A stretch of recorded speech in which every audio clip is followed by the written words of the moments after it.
Christian Pedersen with Prep Insider, back here with another great student athlete to talk to, and our intern making background noise as always because we're a pet friendly show. But we've got Brooke Ochoa from Carlsbad High School. She is committed to be a Fresno State Bulldog next year, so she's switching from purple to. Is that a Fresno State shirt you have on right now? It is, yes. Okay, very nice. Got my crew neck on. Do they have a go Bulldog or like a specific little saying for Fresno State? Heart of the Valley. Heart of the Valley. Okay, welcome that Heart of the Valley. So let's start with that decision. Why Fresno State? I just love the community around it. It's a really sports-based school. I love the coach, her idea of being the underdog, coincidence Bulldogs. She's really just trying to build a program, and I really would want to be a part of that. Always was on your radar, came in late into the process. What was getting to this final decision for you?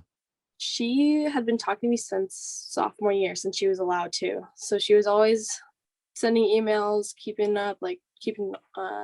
in touch with me the whole time.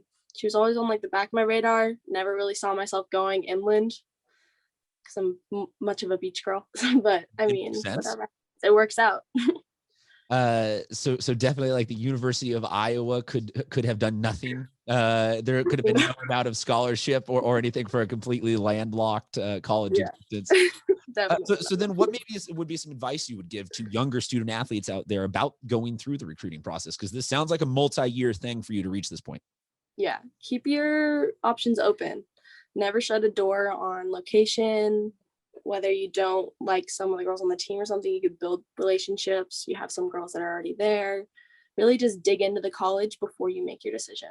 So you mentioned being the underdog was something that enticed you. And I'm assuming that's because you have actually no experience in being the underdog. Because Carlsbad, you guys have been really, really, really good the last couple of years. And I feel like if you're saying you're the underdog just because at one point you guys were ranked 2 in the county or something like that, you might be a little spoiled in terms of your results. We are. I'm talking about like freshman year when no one saw us coming, taking out Bishops in semifinal. Like that was like the best feeling for me.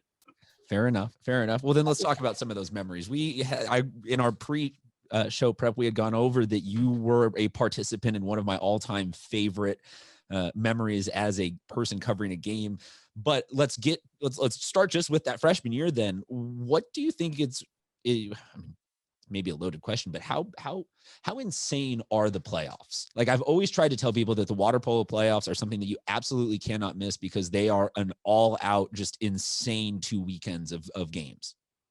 It's insane. It's unreal. The preparation for it, of course, is very challenging, but once you get there and you're in the pool, crowd cheering, especially once you get to semifinals is insane because we have one mom our freshman year. She wore cowboy, space cowboy, like eye glitter. And that was her go-to for all our kids, the Schmitz. So that was like a pregame thing. One of our like ritual things, the space cowboy stuff. There's just so many fun attributes to it. And then once you're in the game, it's just a blur.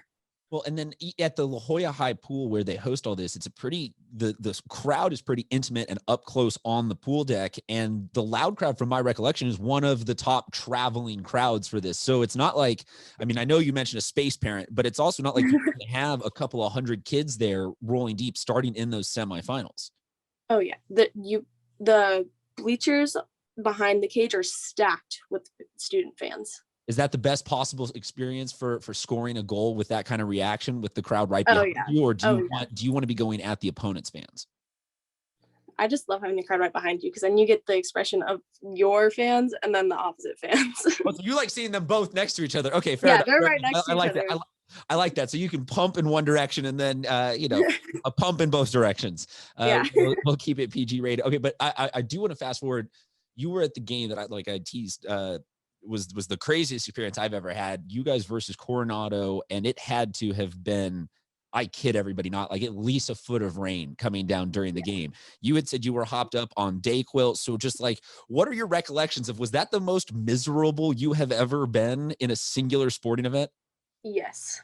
Because the water was all the way up to the gutters. Like the gutters weren't working. It was just full. Parents were soaked on the stands. If you were out of the water, you were soaked. There's no getting warm. It was just miserable. So like not even winning, there was no level of success that day that could have made you feel good. Like just, Oh no, I went straight into the locker room after winning and turned on the hot shower and like tried to warm myself up. Okay, so I'm curious because I did not play water polo. I don't regret it. I would not have been good enough at it to have mattered. But does a day like that legitimately will affect your ability to just play the game? I know it's already wet water situation, but rain, like what does rain do to a game? Hey, that must make it really hard to pass. You can't really see a lot because you've got the water coming down on you, and then you've got the drops coming back up top from hitting the water. So it's just a lot of splashing. Especially if there's wind involved, your pass doesn't go exactly where you want it. Your shot, anything just doesn't. You've got the elements against you, basically. I mean, how much do you really see on a given possession anyway? Because it seems like water polo is basically a group of people trying to drown another group of people while scoring goals at the same time. Like I have seen multiple instances where I'm like, that guy and or girl did not come up for air for like a solid 40 seconds. And they were just in the splashing maw of destruction and they come out with a goal. Like it's a pretty and crazy intense sport anyway.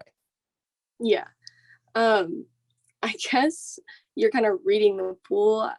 You have to open your eyes underwater and stuff. So you're already used to being underwater, like you said. So being able to read the pool while being drowned is just part of the game, I guess. Just part, yeah. Oh yeah, just whatever. Just that's cool. It just reminds me why wrestlers and water polo players are the athletes that the football players never want to admit that they wouldn't tangle with, but never would tangle with in the long run. So you guys are right about to get started, or you have gotten the first games going? I have tryouts tonight. Tryouts tonight. So what are we looking at for the team this year? We've got a pretty solid team. I mean, we've got our freshman 4 since freshman year. We've all been on varsity, so you've got that squad right there. We've got a few juniors, and then the lower classmen are looking pretty solid too. So pretty steady flow of athletes. You're feeling confident, as always, I would assume. But where do you have the bar set for yourself? What are you looking to achieve this year? I just want to be that role model on the team for the girls that are looking to go to college the next year, or whether they're just there to have fun. I want to be both, the balance, I guess. Okay, so that's a really responsible answer, and I'm sure the coach and administration will all love you having said that. I mean, come on, championship. Like, do you feel that kind of confidence about this team, or do you not know yet? I honestly you haven't seen everybody. Yeah, I haven't seen everyone, so we'll see. We've got a new girl from Shores that transferred districts, so I haven't really got to meet her yet, but I'm super excited. Fair enough. Well, we will include all the information for everybody to go check out one of their games, because water polo, as we've said, it's one of the sports that we do really, really well here in San Diego. Brooke, we congratulate you on going on to the next level. Fingers crossed for an amazing season where you get to check off all the boxes that everybody got shorted on the last, year and a half of sports. So we look forward to seeing you out there, and everybody go check out some Carlsbad Lancer games before you have to watch her on TV next year, playing up in is it Heart of the Valley? Heart of the Valley. Yeah. All right. Go Heart of the Valley. Go Lancers. Sports fans. We will talk to you guys next time.